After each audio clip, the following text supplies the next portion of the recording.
Kak, ada beberapa pertanyaan yang ingin saya tanyakan. Yang pertama, berapa banyak orang di sekitar kakak yang paham mengenai narkoba? Jumlah orang yang paham tentang narkoba itu ya bervariasi, tergantung pada edukasi dan informasi yang mereka terima. Secara umum kesadaran bisa berbeda-beda. Dan pertanyaan yang kedua, tahukah mereka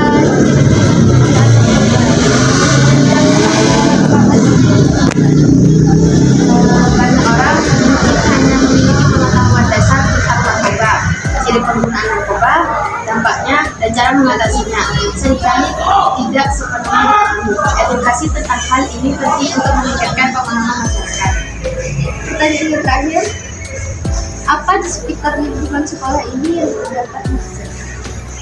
Masalah narkoba narkoba bisa terjadi di berbagai lingkungan termasuk sekolah. Program pencegahan dan edukasi sangat penting untuk mengatasi dan mencegah penyebaran narkoba di lingkungan. Ya Kak Lina, saya mau nanya 3 soal tentang penggunaan narkoba di lingkungan sekitar kita. Boleh nggak? Jadi yang pertama, berapa banyak orang di sekitar kita yang paham tentang narkoba? Untuk mengatakan berapa banyak orang di sekitar kita yang paham mengenai narkoba itu cukup sulit ya. Namun pentingnya untuk diingat bahwa pengetahuan tentang narkoba sangat penting untuk mencegah penyalahgunaannya. Dan untuk membatasi penyalahgunaannya itu ada beberapa cara juga. Misalkan dalam menyelesaikan masalah kita harus pandai diri ya apa caranya supaya kita tidak terjerumus ke hal tersebut. Lalu pertanyaan kedua, Yang kedua itu, tahukah mereka ciri penggunaan narkoba, dampak dan cara mengatasinya? mungkin beberapa orang ada yang tahu, namun hanya yang pada umumnya saja. Kayak tahu aja gitu. Ya. Tapi mereka kebanyakan biasanya belum tahu dampaknya ke diri kita dan ke imbasnya ke keluarga kita itu apa. Mereka biasanya kurang tahu. Jadi kurang sadar gitu ya.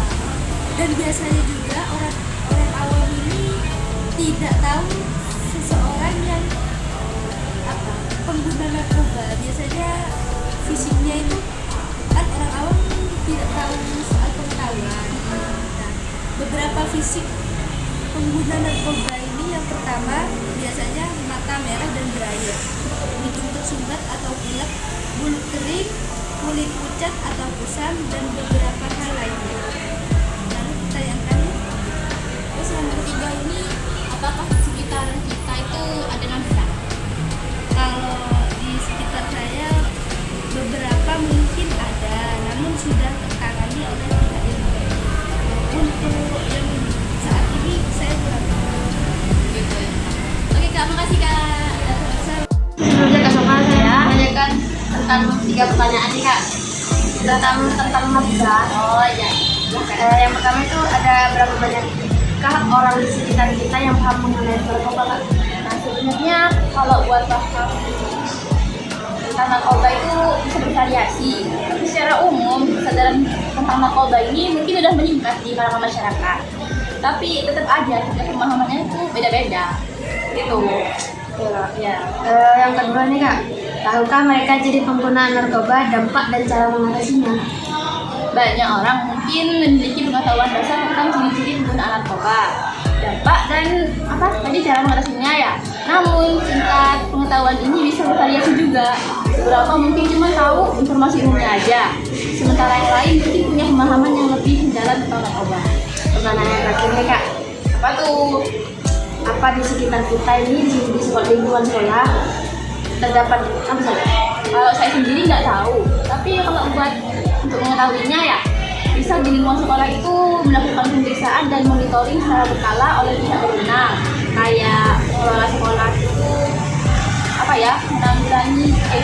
membuat penanggulangan atau pencegahan melibatkan berbagai upaya kayak pendidikan dan pendidikan siswa gitu. Gitu ya Kak. Ya itu menurut saya. Terima kasih Kak. Ya sama-sama.